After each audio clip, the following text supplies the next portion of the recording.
Tá certo. Então, boa tarde a todos. Agradeço o convite para a professora Jane, que não está, a professora Juscelie, coordenadora do curso, professor Márcio, obrigado aí pelo convite da apresentação, obrigado aos alunos que estão escutando, espero que seja uma palestra importante, útil para vocês. Então, em resumo, né, começando a palestra, o objetivo é para fazer com que vocês entendam o termo, uma parte específica do termo de compromisso que vocês vão assinar em breve. Acho que a professora Juscelie, o Loesta e o Lucas já devem ter falado desse termo de compromisso. Tem uma parte específica que é da propriedade intelectual. Então, a minha palestra vai ser uma introdução, né, uma breve, o título é Noções de Propriedade Intelectual, para que vocês entendam alguns conceitos básicos, conceitos chaves, para entender o basicão, assim, de propriedade intelectual de software, e com esses conceitos vocês vão conseguir entender melhor o que é que vocês estão assinando com o termo de compromisso. Então, vou começar aqui a minha apresentação.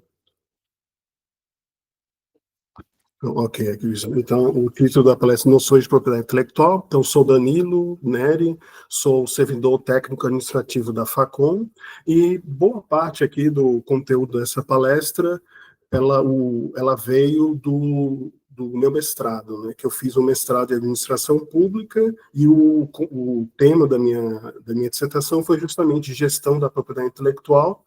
E eu fiz, na época, a professora Jane era coordenadora, né, da antiga fábrica de software, hoje Núcleo de Práticas em Engenharia de Software. Então, eu conversando com ela, eu quis fazer esse projeto com o intuito de ajudar os professores da Engenharia de Software a fornecer conhecimentos, né, preencher lacunas nessa área de propriedade intelectual. Então, acho que no final deu certo esse termo de compromisso, essa parte final da propriedade intelectual. Eu elaborei junto com o pessoal da Aginova, que cuida da propriedade intelectual, então foi um resultado do meu trabalho.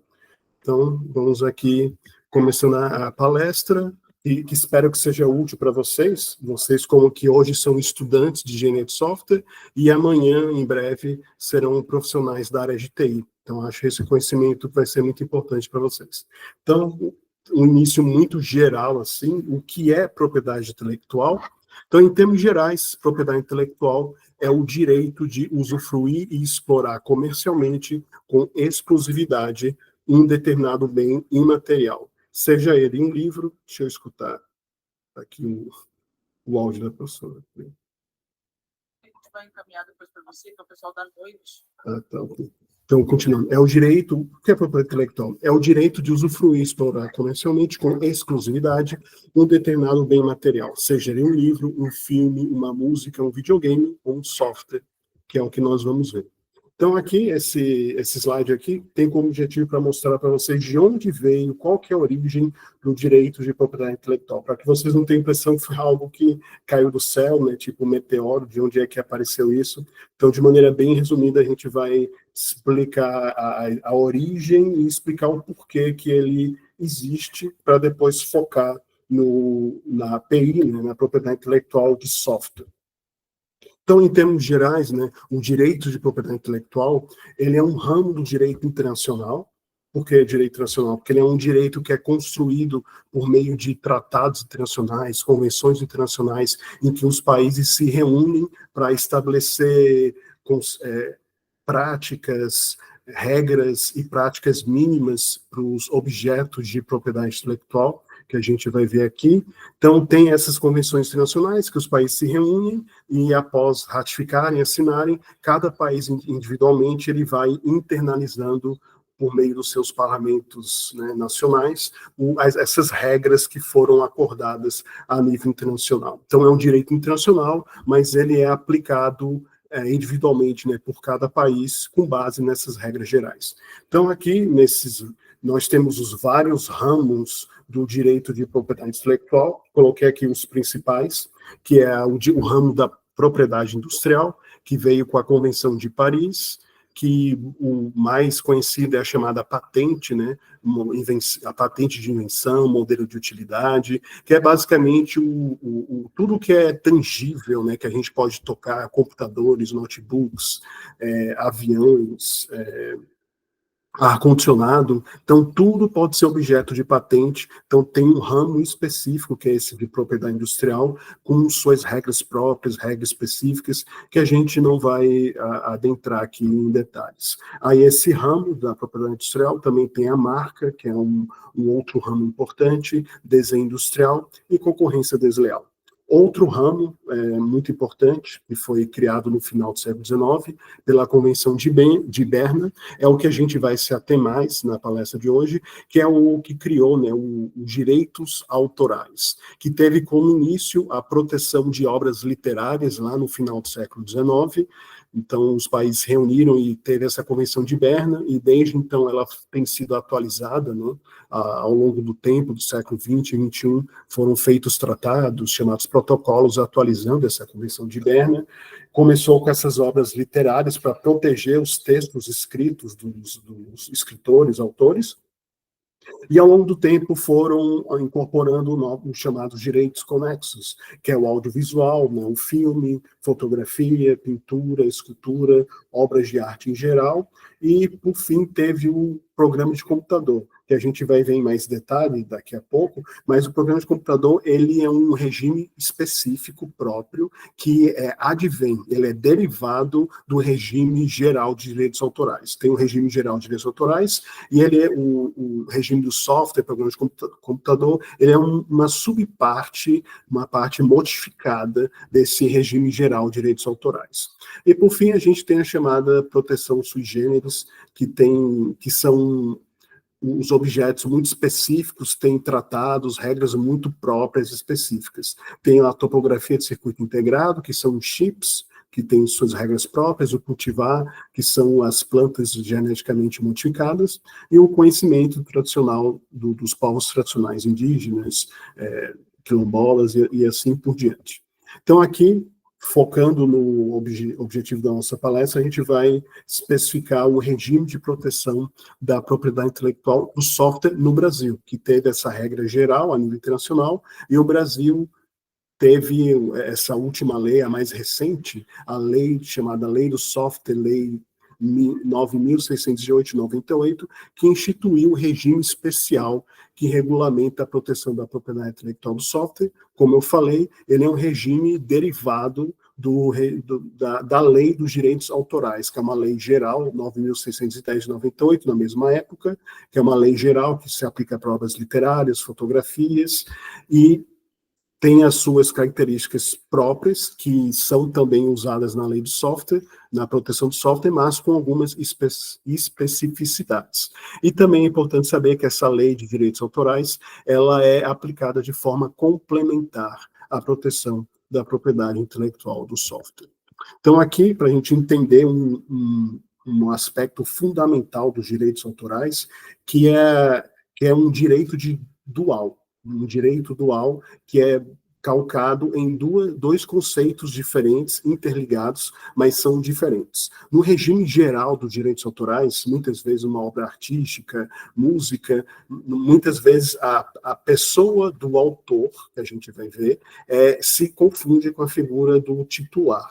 Mas no software, no regime específico do software, são bem diferentes. Há uma separação muito clara entre o que é autor, o conceito de autoria, e o conceito de titularidade. Então, esse conceito de autoria está relacionado aos direitos morais, isso é um conceito, e o conceito de titularidade, o titular de algum bem imaterial, está relacionado aos direitos patrimoniais. Então, são coisas diferentes, que são, com certeza, tem uma interconexão entre elas, mas são diferentes. A gente vai analisar aqui com mais cuidado cada uma delas, para entender melhor. Então, nós temos aqui os direitos morais do regime geral de direito autoral. A Lei 9.610 estabelece 7 direitos morais. A gente não vai aqui se aprofundar nesses 7, mas é importante a gente ter essa noção de que, em comparação, né, a lei do software, que instituiu o regime específico da proteção do software, ela reduziu esses direitos morais. Por isso que ele é modificado. Ele reduziu de 7 para somente 2 direitos morais. E quais são eles? Esses direitos morais que estão estabelecidos no artigo 2º, parágrafo 1º, da lei do software. O o primeiro direito moral, que é muito importante, é: a qualquer tempo, o direito do autor de reivindicar a paternidade do programa de computador e do direito de autor. Então, esse direito moral ele é muito importante, porque ele obriga de que todo software ele tem que citar o autor. Então, a gente já tem casos judiciais, julgados na justiça, de que, por exemplo, uma empresa registrou um software e ela, por algum motivo, não citou algum autor na criação desse software. Então, com certeza, nesses casos, né, esses autores que sofreram essa violação dos seus direitos, eles entraram na justiça e, com certeza, receberam a indenização por direitos morais, porque foi violado, né, o seu direito moral de ser citado como autor de programa de computador. Então, é importante vocês saberem que isso é um direito moral inalienável, irrenunciável, que os autores têm. Outra característica importante dos direitos morais é que ele se refere somente à pessoa física. Somente seres humanos, pessoas, podem ser considerados autor de software. E voltando, o segundo direito moral previsto na lei do software é esse aqui de opor-se a alterações não autorizadas quando essas impliquem deformação, mutilação ou outra modificação do programa de computador que prejudiquem a sua honra ou a sua reputação. Então, na minha investigação, durante meu mestrado, eu li vários juristas e alguns foram até honestos e sinceros em dizerem que este segundo direito moral, ele nunca foi utilizado, nunca foi aplicado, então é um direito de pouca aplicação prática. Então, ele é mais um resquício lá do regime geral de direitos autorais, parece fazer mais sentido com as obras literárias, música, artística, mas aqui no software ele não é muito aplicado.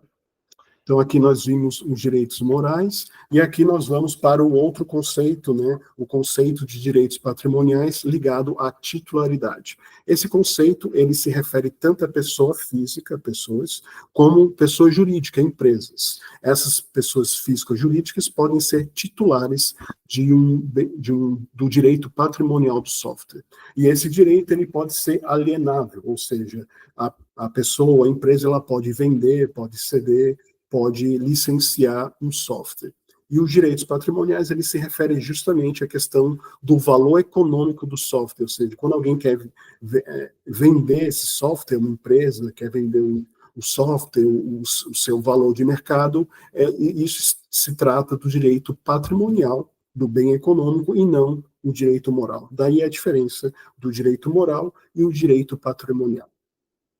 E na lei do software, ela, ao contrário da lei geral de direitos autorais, ela estabelece um regime muito restritivo para saber quem que é o detentor, quem que é o titular desses direitos patrimoniais do software. No seu artigo 4º, a lei do software estabelece que, salvo estipulação em contrário, pertencerão exclusivamente ao empregador, contratante de serviço ou órgão público, os direitos relativos ao programa de computador desenvolvido durante o contrato de trabalho. Então, ele é bem restritivo, no sentido de dizer que pertence exclusivamente ao empregador, à empresa, os direitos patrimoniais do software. E aqui nós temos o parágrafo 3º desse artigo 4º, que diz que esse tratamento, não, de que pertence exclusivamente ao empregador o direito patrimonial do software, isso também é aplicado nos casos em que o programa de computador for desenvolvido por bolsistas, estagiários e assemelhados. Então, durante a minha pesquisa de dissertação de mestrado, um dos objetivos foi justamente enquadrar vocês, alunos do curso de Engenharia de Software, que estão inseridos nesse contexto aí, nessa disciplina, prática de desenvolvimento de software, usando aqui o laboratório Núcleo de Práticas em Engenharia de Software. Durante a minha argumentação, né, dos meus estudos, eu enquadrei vocês, né, nessa questão dos assemelhados, né, que vocês, na condição de alunos, né, dessa disciplina, se enquadra nessa questão dos assemelhados, um programa de computador desenvolvido nas dependências da UFMS. Contudo, né, a lei do software, ela estabelece uma exceção para que um empregado, né, possa ser considerado titular dos direitos patrimoniais do software. ela tem essa exceção, mas ela é muito, muito restritiva. Ela pressupõe que o empregado, para ser considerado titular, ele precisa preencher 2 requisitos ao mesmo tempo. O primeiro é que pertencerá com exclusividade ao empregado, contratado de serviço ou servidor, os direitos concernentes a programa de computador gerado sem relação com o contrato de trabalho, prestação de serviço ou vínculo estatutário. Ou seja, para que o empregado possa ser considerado titular dos direitos patrimoniais do software, ele precisa desenvolver esse software sem conexão nenhuma com o seu trabalho, com o local de trabalho, com o ambiente relacionado ao seu trabalho. Então, isso é a primeira condição. E a segunda, que é mais restritiva ainda, é que esse desenvolvedor de software, né, empregado, ele deve desenvolver o software sem a utilização de recursos, informações tecnológicas, segredos industriais e de negócios, materiais, instalações ou equipamentos do empregador, da empresa ou entidade com a qual o empregador mantenha contrato de prestação, serviço e assemelhados, do contratante de serviço ou órgão público. Então, essa segunda condição é mais difícil ainda, ou seja, o empregado ele tem que desenvolver o software e simplesmente não utilizar nenhum recurso, nenhum equipamento, nenhuma informação, isso é muito importante, informação que ele conseguiu no ambiente de trabalho, lá com os colegas, desenvolvendo lá, teve acesso a informações privilegiadas, né, segredo industrial, de negócios, materiais, até o Wi-Fi, enfim. Então, é bem restritivo no sentido de que, basicamente, para o empregado ele ser considerado titular do direito patrimonial no software, ele tem que desenvolver software na sua casa ou em qualquer outro lugar, fora do ambiente de trabalho, e não utilizar recurso nenhum, né? Seja recurso material ou mais intangível, qualquer tipo de informação mais privilegiada que ele teve acesso por meio do seu vínculo de trabalho. Então, esse é a condição muito restritiva para que o empregado possa ser titular, né, do software. Vamos ver aqui, e depois dessa parte... E depois dessa parte de estudar quem que é o titular dos direitos patrimoniais, a gente vai analisar o objeto, o que é protegido pela lei do software.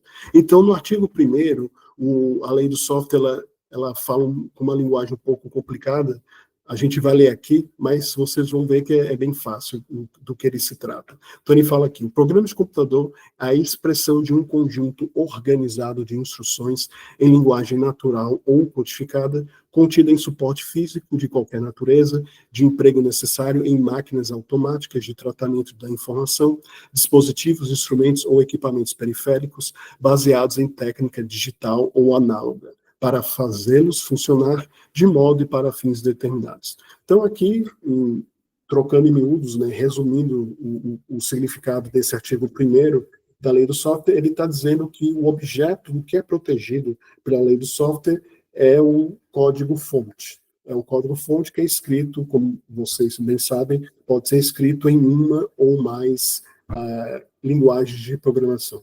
Então, o software, ele, em essência, ele é um arquivo, né, com milhares de linhas de código-fonte. Então, o regime de proteção de propriedade intelectual do software, ele está focado em proteger justamente essa expressão por meio dessa linguagem codificada. Então, vocês percebem, daí vem a chamada a semelhança, né, que o regime geral de direitos autorais protege o livro, né, a expressão do autor por meio de texto, né, num texto escrito. Então, esse regime de proteção ele foi transplantado para o regime do software, que agora o objeto é as linhas de código-fonte.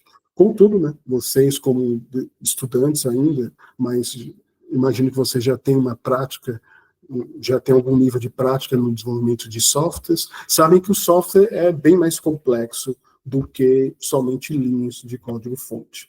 E isso realmente é a conclusão que especialistas, como o jurista Denis Barbosa, né, que foi um dos maiores especialistas da área de propriedade intelectual no Brasil, que já é falecido, e também jurisprudência, ou seja, casos judiciais concretos nos Estados Unidos, na Europa e aqui no Brasil também, várias decisões judiciais apontam, né, de que a proteção jurídica do software ela abrange não somente o código-fonte, mas também etapas anteriores, como, por exemplo, a estrutura e a organização dos dados. Então, aqui eu vou fazer uma citação do livro Tratado da Propriedade Intelectual, do Denis Barbosa, que resume bem a extensão dessa proteção. Então, ele diz assim, entre aspas, né? Assim, entre a simples ideia e sua expressão de um código em linguagem de máquina, existe um vasto campo de atividade intelectual e de investimento. A proteção legal da lei do software não inclui a ideia, mas cobre toda a criação feita a partir desta ideia, a qual vai resultar, em algum momento, na expressão final de um conjunto de comandos suscetíveis por leitura de uma máquina.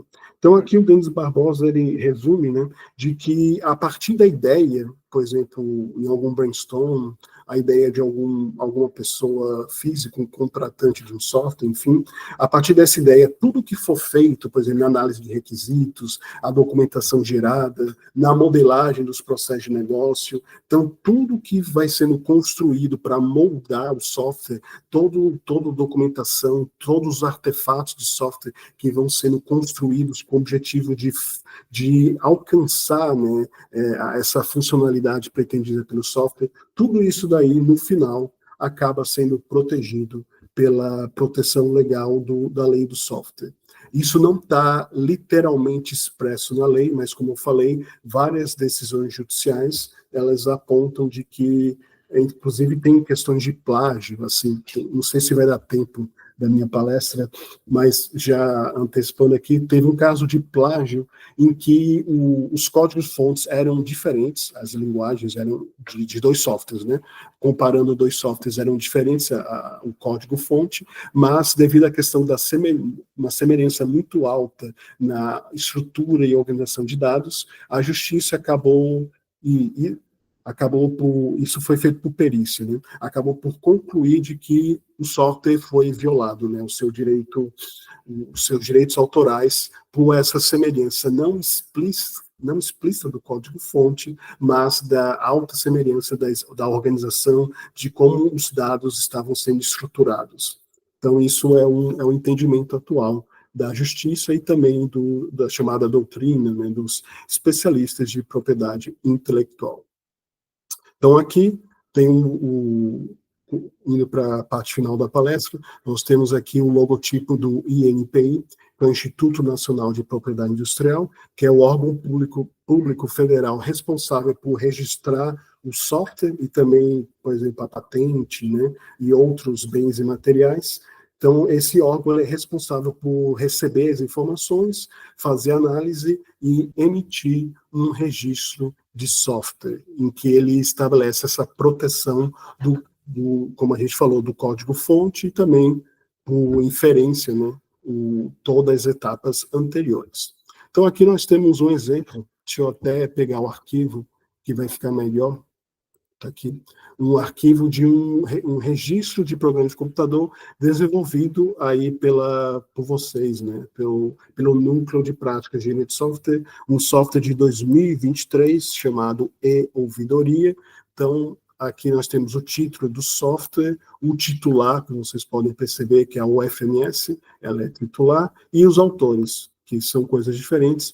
Aqui, nesse caso, é a professora Maristela, o Loester, e aqui os alunos. Então, aqui tem a linguagem, o campo de aplicação, o tipo de programa, a data. Então, esse aqui é o registro de software, que é um documento muito importante, inclusive isso eu imagino que vai ser muito útil para vocês, se tudo der certo, né, no final do desenvolvimento do software que vocês vão desenvolver esse semestre, se tudo der certo, o objetivo é acabar gerando esse registro, que é muito importante para o currículo de vocês, já antes de sair da universidade, já ter o seu nome, né, figurado como autor de um software.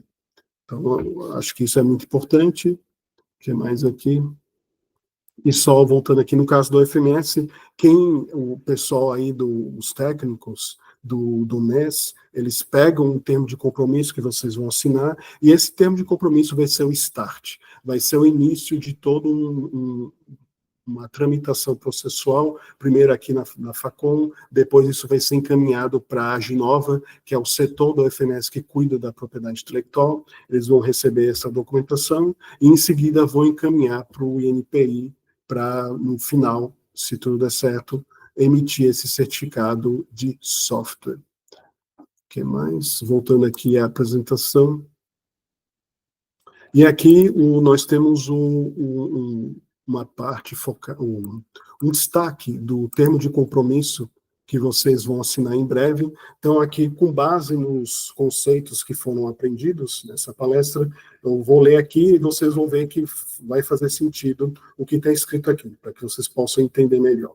Então, essa parte aqui da propriedade intelectual, do termo de compromisso, está escrito: considerando o disposto no parágrafo 3º do artigo 4º da lei do software, que é aquele lá, que vocês devem se lembrar que eu falo do tratamento dos assemelhados, né, que é igual ao do empregado de software, essa parte específica, e as normativas da UFMS. A UFMS tem uma norma, eu posso mostrar depois, posso mostrar aqui depois, né, uma norma específica da questão da propriedade intelectual. Então, de acordo com essa lei do software e a norma da UFMS, os acadêmicos matriculados na disciplina Prática de Desenvolvimento de Software 1 e 2, doravante denominados autores, cederão ao UFMS todos os direitos patrimoniais relativos ao programa de computador desenvolvido na disciplina PDS 1 e 2. Aí serão garantidos aos alunos, autores, os direitos morais previstos no artigo 1º do artigo 2º, que são aqueles dois direitos morais que a gente viu, bem como a participação dos ganhos econômicos auferidos na UFMS, resultantes de contratos, transferência de tecnologia, exploração de criação desenvolvida do artigo 3 da Lei 10.973 de 2004. Isso aqui é a Lei de Inovação, que é uma lei muito importante, que é o marco de regulamentação da inovação, das chamadas cooperações entre universidade e empresa. Eu não citei isso na minha palestra porque foge do escopo, mas essa lei estabelece que todo software, toda invenção, criação desenvolvida no ambiente de universidades, de institutos de pesquisa, os seus autores, eles têm direito ao ganho econômico se essa instituição, né, de pesquisa, universidade, ela vender, por exemplo, se ela tiver algum ganho econômico por meio de venda, licença, comercialização, parte dessa receita irá para os criadores, né? Eu imagino que aí no ambiente do núcleo de práticas nunca aconteceu isso, né? Enfim, mas é uma possibilidade, né, que está aí. Então, é isso, aqui o resumo da palestra. Aí